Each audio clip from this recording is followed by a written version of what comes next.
Hey everyone. So today I'm going to share with you a little bit about one of my absolute favorite artists, Andy Goldsworthy. And Andy Goldsworthy is an artist he's a British artist, and he's called an environmental artist. Means that he goes out into nature and makes things with the natural man-made material. So I'm just going to go through, I have 3 of his books here, and I just want to go through some things of his. You can also look him up on the internet, and he has my favorite movie, which is called Rivers and Tides. So here we see, what has he done? He's just collected leaves, one color, and then put another leaf on top. But that's an amazing pattern that he has created here. He spends all of his time in nature creating. He's probably the most creative person that I know because of what he does. So here he's taken different leaves and different types of leaves, or maybe he's added some, sometimes he makes natural paint as well, like out of types of rocks that he might crush. He might use some of the rocks, but he does not use paint. Like, he would never paint anything that was from a store or anything. And this is what he does. Look at that. This is in the winter with snow. He would make cubes and put them together. He does lots of cool things. He's such an inspirational artist. So obviously he can't bring this type of art to, a gallery, although a lot of his art is in the gallery. I can show you later, but he photographs his art. So here what he's done is he's lied down, and then it snowed, and then he's gotten up and showed the shadow from snow falling. Or he might have lied down where it was raining and then showed you what it was like after it rains. So people hire him. He'll get grants, and they will hire him to do different commissions at different places all over the world. His work is all over the world. Now this is pretty incredible. So I want you to think about this. He's designed this rock sculpture here, okay? And then after that, he designed wood to go around it for that end product.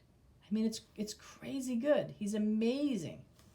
He's so inspirational. Look at that one. How delicate is that? First he went out and he made a rock sculpture from largest to smallest. And then he went and did this whole gorgeous sculpture with twigs. Look at this one. In the middle of the woods, he does something. Yeah, his work is so inspiring. So here he's gone and he's dug up some sticks with roots that might have been wet or colored, or maybe they were even, I don't think that they were burnt. In this one, I know that he digs up these roots that are on the bottom, have black rooted bracken stalks. Oh, these ones over here, he says they're burnt. So the burnt sticks is form of design. This is actually a root. And at the root that goes into the ground is black, and he's made a sculpture. This is one actually in a museum.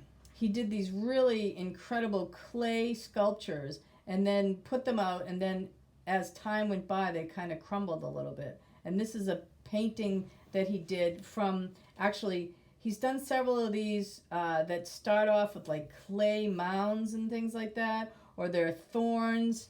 This one is a wall that goes in with clay and ferns. Here you have something that he's kind of defies. He defies gravity too. This is sticks, but they're joined by ice and they have frozen together. Look at that. It's just incredible. Ice. Look at, he takes his time and he swirls ice around a tree by breaking it and sticking it together, and then it freezes together. It takes hours and hours and hours.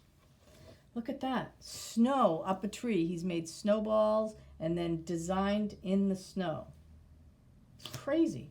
And then he videos often, the process of it fading away too, or of making it and fading it away. Imagine making a snow fort like that up against a tree branch with a hole in it. How cool is that?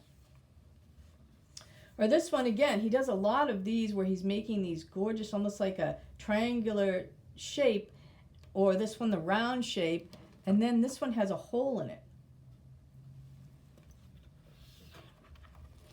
Okay, So this one is called Wood, and then I have one that's stone too. He has lots and lots of videos out there.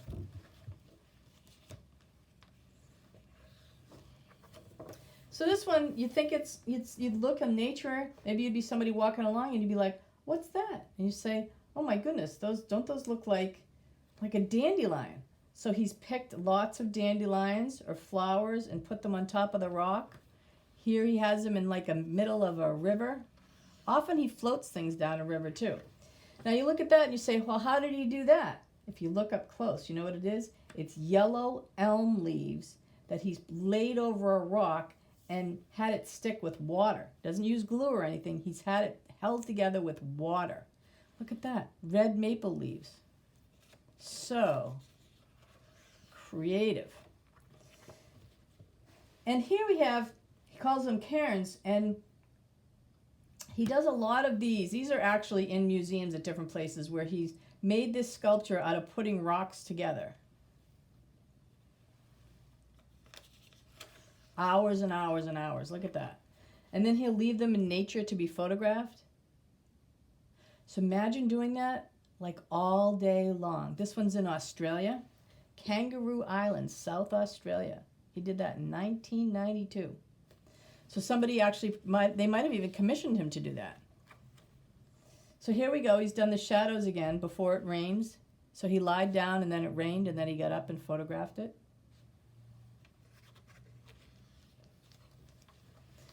Talk about balancing stones. Look at that. And then he will photograph it later as the waves come in and wash the stones away.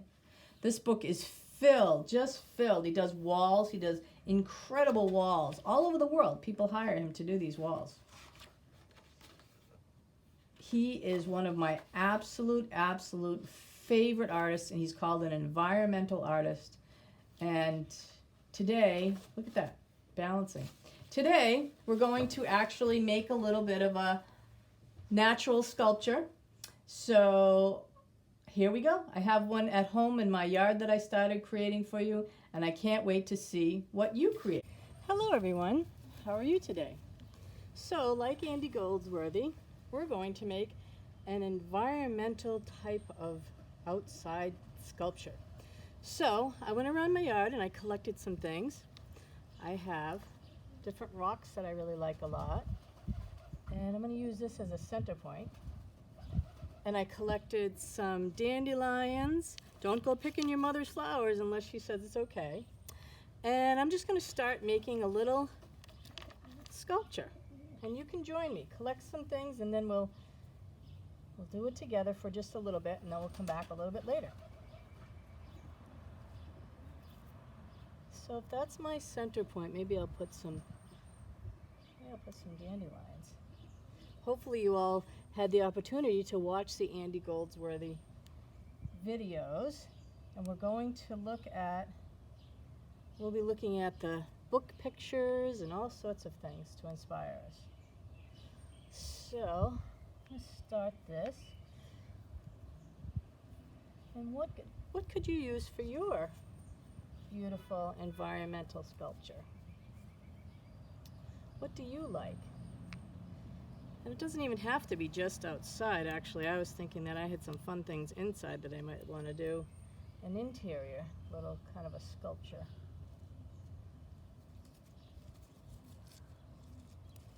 So I'm just picking some leaves and things.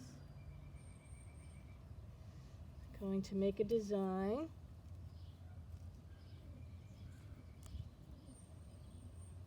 I'll be back in just a minute. I'll work on it a little bit and then show you how I did.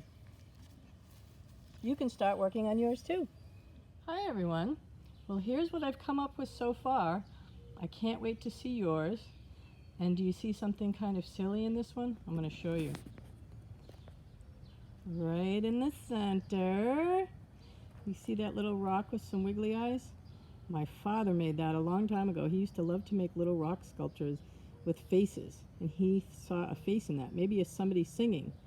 So I can't wait to see what you make.